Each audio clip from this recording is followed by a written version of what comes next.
Everyone, welcome back. आज की इस वीडियो में हम बात करेंगे इकोनॉमिक्स के चैप्टर नंबर 1 की और हमारी अप्रोच बड़ी ही सिंपल होगी। एमसीक्यू अप्रोच पे वर्क करेंगे। सर रीजन बड़ा क्लियर है, आपका एग्जामिनेशन भी एमसीक्यू अप्रोच पे है। बट क्लास को स्टार्ट करने से पहले यार आप सारे बच्चों की दिल से तारीफ करना चाहूँगा, बिकॉज सुबह 11 बजे की मैथ की क्लास हो या फिर शाम 6 बजे की अकाउंट की क्लास हो, 600 से ज़्यादा बच्चे पूरी क्लास के वक्त प्रेजेंट रहना। और उससे भी ज़बरदस्त बात सर, अकाउंट की क्लास में आप लोगों ने जो डिसिप्लिन दिखाया है ना, मतलब लाइव चैट को 99% से ज़्यादा बच्चों ने अवॉइड किया, जो अपने आप में कमांडेबल है। मतलब बहुत ही कमाल की बात है। यही वो डिसिप्लिन है, यही वो चीज़ें हैं जो हम आपसे एक्सपेक्ट करते हैं। और हमारे लिए कहीं ना कहीं मोटिवेशन का काम होता है कि आप सारे बच्चे एक दूसरे को पढ़ने दें और हमें आपको पूरे डेडिकेशन से पढ़ाने दें। तो चलो यार स्टार्ट करते हैं आज की थर्ड क्लास, जो आज रात 10 बजे आपको मिलने चल रही है इकोनॉमिक्स की। और कैसा सर, एमसीक्यू अप्रोच पे ध्यान से देखते चलना। साइड पे लैपटॉप होगा, मैं कुछ चीज़ें ऐड ऑन भी करूंगा, जो मैं बोलता चलूँ वो भी लिखते चलना। कॉपी पेन लेके बैठो, चलो शुरू करते हैं। सबसे पहला पॉइंट देखो कैसे यूज़ कर रहा है सर। इकोनॉमिक्स का ओरिजिन कहाँ से है sir? Traced by Adam Smith. Adam Smith साहब ने, इसीलिए इनको बोला जाता है फादर ऑफ इकोनॉमिक्स। इन्होंने इकोनॉमिक्स ढूंढ निकाला था। अब ढूंढा कब सर? ढूंढा जब भी, बट इसका जिक्र इन्होंने 1776 में अपनी बुक में किया था। सो बुक कब पब्लिश हुई सर? 1776। बुक का नाम क्या था सर? एन इंक्वायरी, ध्यान रखो, to the nature and cause of wealth of nation. क्या कॉज एंड इफेक्ट है? मैं एक बात आपको क्लियर कर दूं, ये दिमाग में रखो कि कॉज एंड इफेक्ट पे इकोनॉमिक्स वर्क करता है। अक्सर देखते होंगे आप लोग, कुछ लोग इंस्टाग्राम पे, कुछ लोग फेसबुक पे जीडीपी के बारे में डिस्कस कर रहे होते हैं। They don't know about GDP, even they don't know what they don't know. उनको यही नहीं पता उनको क्या नहीं पता है, बट उन्हें कैसा है, एक इमेज मिली, उसको उन्होंने फॉरवर्ड करना है। जीडीपी का एक सिंपल वर्ड में अगर बोलूँ, क्योंकि इकोनॉमिक्स का वर्ड है तो मुझे थोड़ा सा डिटेल करना पड़ेगा आपको। अगर हम प्रेजेंट टाइम की बात, हमारी जीडीपी -23% के अप्रॉक्स है, हम माइनस में जा रहे हैं, ठीक बात है। बट सर इसका मतलब साफ है कि आज अगर हम सितंबर मंथ की बात करें तो लास्ट ईयर, दैट मीन्स 2019 में सितंबर मंथ में हमारी अगस्त में अगर कंपटीशन हुई थी तो 2019 के अगस्त में जो जीडीपी हमारी थी, अगस्त 2020 में उस साल से इस साल में हम डिक्लाइन गए हैं। ये मतलब नहीं है कि हम बर्बाद हो गए, समझ रहे हो। बहुत डिटेल में नहीं जाऊंगा, कभी इस बारे में बहुत अच्छे से बात करूंगा जब बिजनेस एंड कॉमर्शियल नॉलेज पढ़ाऊंगा। जो बच्चे सोच रहे हैं उनको बताता हूँ। इकोनॉमिक्स जब मैंने लिखा है 10 बजे, तो इंक्लूड इकोनॉमिक्स एंड बीसीके। अगर मैंने सुबह 11 बजे मैथ लिखा है तो मैथ का मतलब business mathematics, statics, logical reasoning, मैं कंप्लीट पैकेज की बात कर रहा हूँ। चलो यार आगे बढ़ते हैं। 1776 में बुक्स थी। आगे बढ़ते हैं सर। इकोनॉमिक्स को डिफाइन कैसे किया गया सर? 4 कैटेगरी पे डिफाइन किया गया। एक बात समझो, जब कोई कार मैन्युफैक्चर कोई कार बनाता है ना, मुझे है पसंद यार कारें, और एज अ ह्यूमन बीइंग सबको पसंद होती है। कुछ लोग एक्सेप्ट करते हैं, कुछ नहीं करते हैं, समझो बात को। तो जब कोई मैन्युफैक्चर कार बनाता है तो जो कार उसने फर्स्ट टाइम डिज़ाइन की, क्या वही car whole life of the company run करती? नहीं करती सर।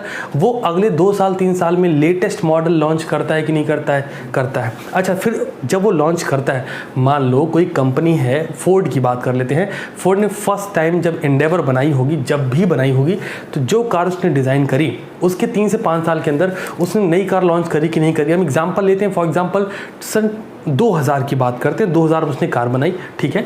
फिर 2005 में उसने नया मॉडल लाया। अभी मैं इसका लॉजिक बताता हूँ। 2007-8 आते आते फिर से नया मॉडल लाया। गाड़ी वही है, इंजन वही, थोड़ी थोड़ी चीज़ बदल रहे हैं। 2010-12 आते फिर नया मॉडल, 2015-17 आते फिर नया मॉडल, 2020-21 में फिर नया मॉडल। मतलब क्या है सर? कुछ ना कुछ लैक हो गया था, कुछ ना कुछ कमियां थी जिनको सुधारा जा रहा था। अगर कहीं कमी नहीं पाई गई है, ऊपर वाले ने हमको आपको जैसा डिजाइन कर दिया, पता नहीं कितने 100 सालों से ऐसे ही चले आ रहे हैं। जहाँ नाक तब हुआ करती थी वहाँ नाक आज भी है। जहाँ आँख तब हुआ करती थी, ऊपर वाले को ऐसे नहीं, 2 आँख पीछे भी दे दो। मान लो किसी ने पीछे से हमला किया तो 2 आगे 2 पीछे चेक कर लेगा, नहीं हुआ ना, है ना। 2 कान पड़ोस में भी दे दो, नहीं दिया, क्यों भाई? उसकी मैन्युफैक्चरिंग में कोई डिफेक्ट नहीं है। तो समझो, इकोनॉमिक्स को वेल्थ डेफिनेशन बनाया था एडम स्मिथ साहब ने, जिनका कहना था economics as a science of wealth. पैसा कमाने के लिए पैसे की बात करी, है ना, किसने? एडम स्मिथ साहब ने। पहले खोजने वाले यही थे यार। सेकंड नंबर पे वेलफेयर की, पहले वेल्थ आई डेफिनेशन, सेकंड नंबर पे वेलफेयर की बात की। That means aspect of economics as attainment and use of material thing. He define economics the normative aspect. इन्होंने कहा नहीं भाई पैसा ही सब कुछ नहीं है, साथ के साथ सोसाइटी वेलफेयर वगैरह की भी बात करो। वेलफेयर बहुत इंपॉर्टेंट है, सिर्फ पैसे से काम नहीं चलेगा। किसने बोला? मार्शल साहब ने बोला। थर्ड नंबर पे स्कैरसिटी की बात आई, रॉबिन साहब आए बोले ना जी ना। सुनो, economic study of human behaviour. Human का बिहेवियर कैसा है सर? अनलिमिटेड वांट, ह्यूमन और always buy tends to buy more, tends to buy more and pay less. हम खरीदना तो हमेशा ज़्यादा चाहते हैं but on the time of payment ओ भाई पैसे नहीं निकलेंगे। क्यों? अरे क्यों नहीं? सोच के देखो ना, सिंपल हमारा लॉजिक क्या कहता है। और मार्केट, हमारी मार्केट की जो इकोनॉमी है ना वो हमारी इसी बात का फ़ायदा उठाती है, buy two get one free. क्या ये यही लॉजिक है सर। स्कैरसिटी की बात होती है, तुम खरीदना ज़्यादा चाहते हो ना, buy two get one free तुमको 3 दे रहे हैं, है ना, लेकिन उसके बदले में अपना 2 बेच भी रहे हैं। यह है मार्केट की इकोनॉमी। इकोनॉमी जो चल रही है, जो मार्केटिंग एडवर्टीजमेंट चल रहे हैं वो इस पर बेस्ड होते हैं। फोर्थ पॉइंट की बात करेंगे सर, मतलब साफ है स्केर्स रिसोर्सेज हैं, their use are alternative uses जो है वो बहुत ज़्यादा है। रिसोर्स हमेशा कम होंगे। इकोनॉमिक्स में जब रिसोर्स बोला जाए तो पैसा समझना, दूध दही पनीर नहीं, है ना, इसको ध्यान रखो। फोर्थ पॉइंट की बात करता हूँ, ग्रोथ डेफिनेशन की बात करी किसने? सर सैमुअलसन साहब आए बोले ना जी ना, ग्रोथ की बात करो। अच्छा, आज आपने 50 मिनट्स की क्लास में जो अकाउंट्स की थी कमाल का पेशेंस दिखाया, मतलब ऑन सीरियस नोट बोल रहा हूँ, बहुत अमेजिंग था। मैंने इतना एक्सपेक्ट नहीं किया था कि 600 बच्चे पूरे टाइम बने रहेंगे, आपने तो बवाल ही मचा दिया। यही मोटिवेशन है, समझ रहे हो ना। ग्रोथ की डेफिनेशन की बात करता हूँ। देखो, economics is most comprehensive, relevant and accepted. Growth की बात क्या होती है? अरे भाई तुम ग्रो करो, हम ग्रो करें, वो ग्रो करें, वो ग्रो करें, सब ग्रोथ हो। क्यों ग्रोथ होगी भाई? पैसे की बात होगी, पैसा कमा लिया, सोसाइटी के बारे में हमने सोच लिया, फिर स्कैरसिटी, जो चीज़ें कम थी, जिनके रिसोर्सेज की कमी थी, जो अल्टरनेटिव्स यूजेस हो रहे थे, उनको हमने कहीं ना कहीं मॉनिटर करा और एट द एंड हम सब मिलके क्या करेंगे सर? ग्रोथ करेंगे। मैं डेफिनेशन लिखा नहीं रहा हूँ, ये आपके मॉडल में बहुत अच्छे छपा है, बट मैं आपको शॉर्ट एंड सिंपल तरीका बता रहा हूँ MCQ को हिट करने का, because MCQ one of the most technical term होता है। क्यों सर? 4 ऑप्शन, कई बार 3, कई बार 4 ऑप्शन लगता है, सही है। तो उस टाइम पीरियड में आपको ये आइडेंटिफाई करना बेस्ट अल्टरनेटिव कौन सा है, चारों में सबसे बेहतर कौन सा है। क्या करना है? शॉर्ट लिस्ट करो, डेफिनेशन, राइटर नेम। आपको पूरी इकोनॉमिक्स ऐसे पढ़ाऊंगा, आपको पूरी इकोनॉमिक्स ऐसे पढ़नी है। जहां आप चाहेंगे सर इसको थोड़ा और डिटेल करो, लाइव चैट नहीं, मुझे कमेंट सेक्शन में जाके आप अपनी प्रॉब्लम कमेंट सेक्शन में लिखा करो। मैं डेफिनेटली उस पूरे 12 से घंटे के अंदर मैं उसका रिप्लाई ज़रूर दूंगा, कन्फर्म है। अब बस प्रॉब्लम जेन्युइन होनी चाहिए आपकी, ठीक है। तो देखो यार, इस तरीके से कुछ हमको पढ़ना है। अगले पॉइंट में मूव करेंगे, economics as a science. Sir देखो, economic science where various facts are systematically collected. बहुत सारे फैक्ट हम सिस्टमेटिकली कलेक्ट करते हैं, देन क्लासीफाई करते हैं और उसके बाद हम एनालाइज करते हैं। क्या क्या किया हमने? सिस्टमेटिकली, नोट करो, सिस्टमेटिकली कलेक्टेड, पहले कलेक्ट करा, फिर क्या करा सर? क्लासीफाई, सर फिर एनालाइज किया। जब हमने बोला भारत की पॉपुलेशन इतने, जब हमने बोला भारत में बेरोजगार इतने, जब हमने बोला CA फाउंडेशन नवंबर 20 में फेल इतने, क्या किया सर? डेटा कलेक्ट करा ना हमने, इतने लोग, है ना। तो क्या हुआ? एक साइंस, मतलब कहानी नहीं है, सिस्टमेटिकली कलेक्ट करा, क्लासीफाई किया और फिर बैठ के एनालाइज किया। अभी मैं स्लॉट 2 वालों को जब पढ़ा रहा था कुछ दिन पहले, स्लॉट 2 वाले बच्चे इस बात से एग्री भी करेंगे, लाइव चैट में लिखना नहीं, सिर्फ समझना, सुनना, याद करना। मैंने उनसे बोला कि कितने लोग रिपीटर हैं, धर रिपीटर लोगों ने लिखना चालू किया। हाँ सर, हम। क्यों ऐसा हुआ? रीज़न साफ है ना कि हम फेल हुए थे। तो बस आपको, जितने लोग रिपीटर इस वक्त मेरी वीडियो को सुन रहे हैं, मैं उन सब से कहना चाहता हूँ, है ना, इस पर काम करो। इकोनॉमिक्स एज साइंस, आप कलेक्ट करो डेटा, किस सब्जेक्ट में फेल हुए थे, उसको जरा क्लासीफाई करो। 4 पेपर थे ना, क्यों 200 पार नहीं हुआ, किस सब्जेक्ट की वजह से, किस सब्जेक्ट की वजह से, मतलब ये नहीं होता किस सब्जेक्ट में आप 40 पार कर गए थे, इसका ये मतलब नहीं है। उस सब्जेक्ट में आप और अच्छा कर सकते थे, उसने आपको रोक दिया 250 पहुंचने में, समझ रहे हो। तो उसको बैठ के एनालाइज करो, आपकी स्ट्रेंथ क्या है, लग जाओ उसी पे, अपने आप पास हो जाता है बंदा। अगला सुनो, economics as an art. Sir several branches which give practical direction to some economic problem of the society।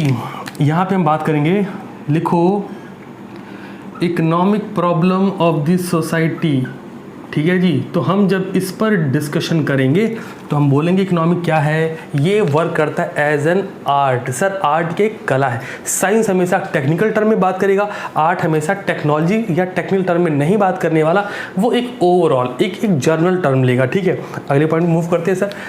अच्छा, science as well as art भी कह सकते हैं। जब टेक्नोलॉजिकल टर्म को आप यूज़ करो, उसको आप इम्प्लीमेंट करो सोसाइटी के वेलफेयर के लिए, समझो डेटा कलेक्ट करो, एनालाइज करो, है ना, क्लासीफाई करो और उसको यूज़ करो सोसाइटी वेलफेयर के लिए, तो आप बोल सकते हो economics is as science as well as an art. अगला पॉइंट पे आएंगे, डीलिंग इकोनॉमी। ध्यान से सुनिएगा इसको। सर देखिए, इस पॉइंट पे ये कहना चाहूँगा आपको, हम जब इकोनॉमिक्स की बात करते हैं तो इकोनॉमिक्स डील किस में करता है। यार देखो, हम हमेशा ये समझेंगे इकोनॉमिक्स डील करने का मतलब साफ है। एक तो हम बात करते हैं MI, मोबाइल वाला बात नहीं है, एक बात करते हैं MA। सर माइक्रो और मैक्रो, जब हम इंडिविजुअल टर्म डिस्कस कर रहे होते हैं कि तुम फेल हुए तो हम बोलेंगे माइक्रो इकोनॉमिक्स है, इतने लोग फेल हुए सर मैक्रो इकोनॉमिक्स है, तुम बेरोजगार हो माइक्रो इकोनॉमिक्स है, जब हम बोलेंगे पूरे देश में इतने करोड़ लोग बेरोजगार हैं मैक्रो इकोनॉमिक्स है, जब हम बोलेंगे किसी एक का बिजनेस फेलियर है माइक्रो इकोनॉमिक्स है, जब हम बोलेंगे इंडिया में इतने स्टार्टअप फेल हो रहे हैं, 95% से ज़्यादा स्टार्टअप इंडिया में फेल होते रहे पहले से। मैं लॉकडाउन की बात कतई नहीं कर रहा, समझ के रखना इस बात को, ठीक है जी। तो माइक्रो इकोनॉमिक्स जहाँ पे सिंगुलर टर्म की बात करी जाएंगे, मैक्रो इकोनॉमिक्स जहाँ पे एग्रीगेट बात होगी, इंडिविजुअल सैलरी माइक्रो में, नेशनल इनकम मैक्रो में। ठीक है जी, आगे बढ़ते हैं। Sir causes of central problem and central problem होता क्या है, जब हमसे बोला जाता है सेंट्रल प्रॉब्लम, हम क्या बोल रहे होते हैं, व्हाट, हाउ, फॉर हुम, इतने से काम चलेगा क्या, नहीं चलेगा sir.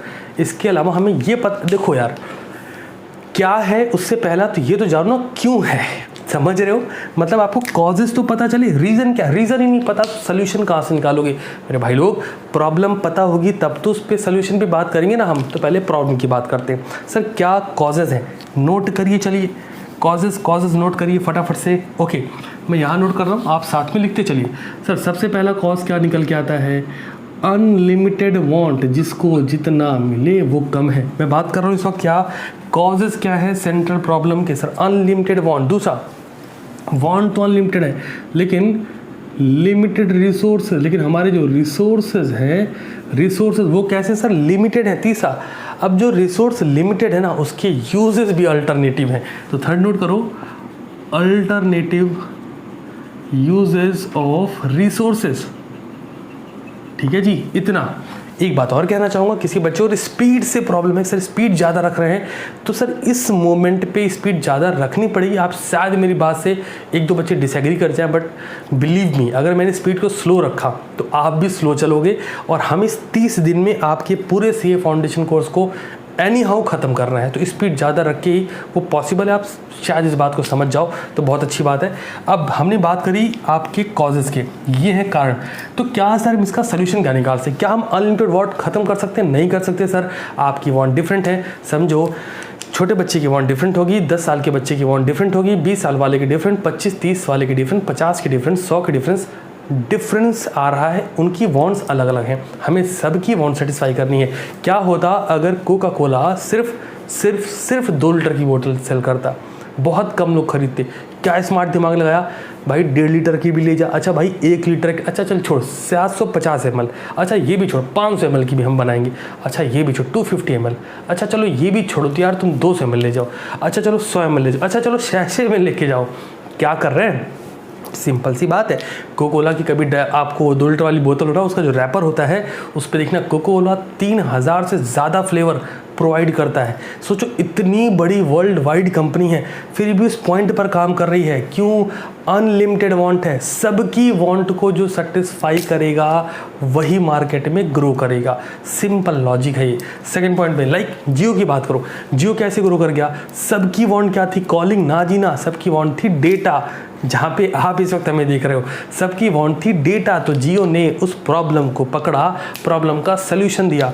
Cause and effect relationship, cause पकड़ो, वो प्रॉब्लम है, उसके सल्यूशन पे काम करो, समझ रहे हो। आगे बढ़ता हूँ, तो अब बात करते हैं सेंट्रल प्रॉब्लम है क्या, सर नोट करो, ये आपको ऑलरेडी मालूम है फिर भी नोट करो। व्हाट टू प्रोड्यूसर, क्या प्रोडक्शन करें, अच्छा, इसमें भी इसका मतलब क्या है सर? व्हाट टू प्रोड्यूस का मतलब है सर हम मैकेनिज्म ज़्यादा यूज़ करें, मैन पावर ज़्यादा यूज़ करें, कैपिटलिस्ट इकोनॉमी का यूज़ ज़्यादा करें, या पर्सनल लेवल पे हम खुद ही लग जाएं भाई नहीं हम ही काम करेंगे। लाइक अगर हम बात करें प्रोडक्शन की तो लैंड, लेबर है ना, ये फैक्टर प्रोडक्शन में आता है, एंटरप्रेन्योरशिप। तो ध्यान रखो व्हाट टू प्रोडक्शन है ना, व्हाट टू प्रोड्यूस, क्या प्रोड्यूस करना है। इसके बाद क्या करना है फिर? फॉर होम टू प्रोड्यूस, किसके लिए करना है भाई, है ना, फॉर होम टू। भाई कैसे करोगे? What, how and for whom, यहाँ पे बीच में हाउ, तो ध्यान से सुनेंगे। How to produce, what produce, और ये what, how, for whom. What क्या बनाए जो सबके लिए काम कर जाए, हाउ कैसे बनाए जो कम से कम कॉस्ट में हम लोगों तक पहुंचा सके, एंड फॉर होम किसके लिए बनाना है। ध्यान रखो क्या, कैसे, किसके लिए। अच्छा 3 ही पॉइंट है क्या ना, चौथा पॉइंट भी है। इन सब काम को करते हुए हमारा फोकस किस पर होगा सर? इकोनॉमिक ग्रोथ पर। हम जो भी चीज़ों का प्रोडक्शन कर रहे हैं, प्रोडक्शन के दौरान हमारा पूरा फोकस होगा इस प्रोडक्शन से इकोनॉमी ग्रो करेगी कि नहीं करेगी। अगर इकोनॉमी में ग्रोथ नहीं आ रही तो आपका प्रोडक्शन बहुत यूज़फुल नहीं होने वाला। मान लेते हैं आप एक ऐसे सिटीज़ में रहते हो, मान लो कोई बंदा है जो बॉम्बे में रहता है, ठीक है, वहाँ पे अगर वो मछली पकड़ने का नेट जाल बना रहा है तो उसके लिए बेनिफिशियल हो सकता है बिकॉज वहाँ पे मछुआरे बहुत हैं।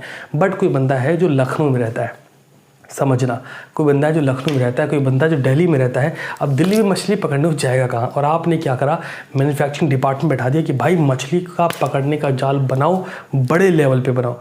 प्रोडक्शन, व्हाट टू प्रोड्यूस आपने डिसाइड किया, मछली पकड़ने का जाल।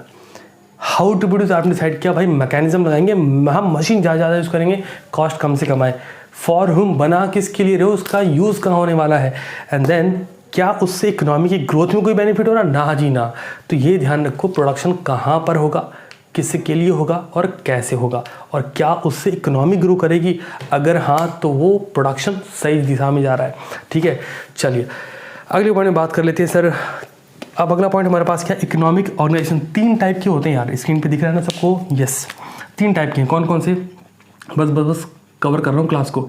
कैपिटलिस्ट इकोनॉमी है ना भाई। कैपिटलिस्ट इकोनॉमी की अगर हम बात करें, ध्यान सुनना, is the system that advocate price mechanism, लिख लो ब्रैकेट में, price mechanism to solve the basic economic problem of what, how, for whom. Price mechanism की बात करेंगे, ठीक है। अब क्या है वो भी सुनो। In a price mechanism, price are determined by the market force of demand supply. Market में जैसी डिमांड, जैसी सप्लाई होगी उसके बेसिस पे प्राइस डिसाइड होगा। The only aim is profit maximisation. 3 point MCQ के निकले। पहला sir, advocate of the basic, like solution है ये किसका, व्हाट, हाउ, फॉर होम, इसका सोल्यूशन। दूसरा प्राइस मैकेनिज्म, प्राइस मैकेनिज्म। तीसरा प्रॉफिट मैक्सिमाइजेशन। 3 पॉइंट किस पे मैंने बोले हैं यहाँ पे, ऐसा करके नोट करो। फिर से रिपीट कर रहा हूँ, कैपिटलिस्ट में जाएंगे, लिखेंगे प्राइस मैकेनिज्म। दूसरा लिखेंगे सर प्रॉफिट मैक्सिमाइजेशन। तीसरा लिखेंगे market force of demand and supply, ये भी ऐड ऑन कर दो। ठीक है जी, चलो अब बात करते हैं कैपिटलिस्ट के बाद सोशलिस्ट इकोनॉमी। सोशलिज्म इकोनॉमी क्या है सर? जैसा नाम से पता, कैपिटलिस्ट में प्रॉफिट मैक्सिमाइजेशन, सर सोशलिस्ट में ऑब्वियस बात सोशल होने की बात हो रही है। सुनो, in the system where government और public sector own the factor of production. Factor of production क्या है यार? लैंड, लेबर, कैपिटल और entrepreneur. Land, labour, capital, entrepreneur, ये फैक्टर ऑफ प्रोडक्शन, इसको अलग से पढ़ाऊंगा, चैप्टर है आप में, है ना। आगे सुनिए। And the central planning authority decide what, how and for whom to produce. The aim is to maximise welfare. यहाँ एम क्या था? Profit maximisation. यहाँ एम क्या है? Welfare of society. लिख लो, बहुत इंपॉर्टेंट है सारे पॉइंट, ठीक है। Welfare of the society and the consumer can consume only those good which are produced by the government. भाई तुझे बस से जाने की जरूरत नहीं, भाई तुझे एरोप्लेन से जाने की जरूरत नहीं है, इंडियन रेलवे जिंदाबाद, समझ रहे हो। प्राइवेट कार बुक करने की जरूरत नहीं है, मेट्रो जिंदाबाद। भले वो प्राइवेट सेक्टर में मूव कर रहा है बट उसमें गवर्नमेंट का भी इंटरवेंशन है। तो जिस प्रोजेक्ट में गवर्नमेंट इन्वॉल्व होगी वहाँ सोसाइटी वेलफेयर पे काम करा जाएगा और वो होगी सोशलिस्ट इकोनॉमी। जहाँ पे प्राइवेट मैकेनिज्म होगा वहाँ पे वर्क प्रॉफिट मैक्सिमाइजेशन पे जाएगा। तीसरा ऑर्गेनाइजेशन हमारे पास है मिक्स्ड इकोनॉमी। जैसा नाम से पता चल रहा है सर, अब ये कौन है सर? इन दोनों को मिक्स कर दो, मतलब प्राइवेट पब्लिक सेक्टर मिक्स होगा और फिर मिलके काम किया। सर इंडिया कैसी इकोनॉमी है? सर मिक्स्ड इकोनॉमी है sir. In addition to the problem of allocation, problem of economic growth. और ये रीज़न है कि हम कहीं ना कहीं जूझ रहे हैं इकोनॉमी में। क्यों? हमारा फोकस प्रॉफिट मैक्सिमाइजेशन पे भी है, हमारा फोकस सोशलिस्ट पे भी है कि सोशल वेलफेयर भी ज़्यादा से ज़्यादा हो पाए। शॉर्ट एंड सिंपल, इधर से कमाओ इधर लगाओ। मैं किसी के अगेंस्ट नहीं बोल रहा हूँ, किसी के फेवर में नहीं बोल रहा हूँ, इकोनॉमी समझा रहा हूँ। मतलब जो ज़्यादा कमाता है उस पर टैक्स मारो, टैक्स का पैसा लाओ, फिर इन लोगों को कुछ फ्री दो। क्यों फ्री दो? क्योंकि इनकी नीड है, लेकिन कभी भी उनको ऐसा सिखाओ मत कि वो पैसे कमा सके। लॉजिक समझ रहे हो क्या? मतलब देखो, दो तरह की एजुकेशन होती है। एजुकेशन नंबर 1 जहाँ पे आपको रटाया जाता है, एजुकेशन नंबर 2 जहाँ पे आपको सिखाया जाता है। रटाने वाले में पैसे कमा पाने की उम्मीद बहुत कम है, सिखाने वाले में पैसे कमा पाने की उम्मीद बहुत ज़्यादा है। तो चलो यार, आज की क्लास को ये समअप करते हैं। क्या करना है अब? अगले 1 घंटे बैठना है आपको। मैंने पहले चैप्टर का एक कंक्लूजन दिया है, इसको आपके अपने मॉड्यूल से वर्ड बाय वर्ड पढ़ना। और जैसे मैंने भी आपको इकोनॉमी में वर्ड निकाल के बताया ना कि MCQ बनते कैसे हैं, अपना दिमाग लगाओ। आप CA फाउंडेशन करने आओ, कमाल का दिमाग है आप लोग का। बिलीव इन योरसेल्फ, सीरियसली आपका दिमाग बहुत शानदार है। बस बुक जब पढ़ो तो क्या MCQ बन सकता है उसको निकाल के ऊपर आड़ा तिरछा लिखना चालू करो, कॉपी में लिखना चालू करो। एक ही स्टेटमेंट पढ़ोगे ना तो आपके अंदर से MCQ, यार कमाल की लाइन है यार, इसमें ये क्वेश्चन बन सकता है, निकाल के साइड लिख लो, मज़ा बहुत आएगा। अगेन मिलता हूँ कल सुबह 11 बजे मैथ की क्लास के साथ, और तब तक के लिए ख्याल रखिए, शानदार रहिए, हाँ पढ़ते ज़रूर रहिए।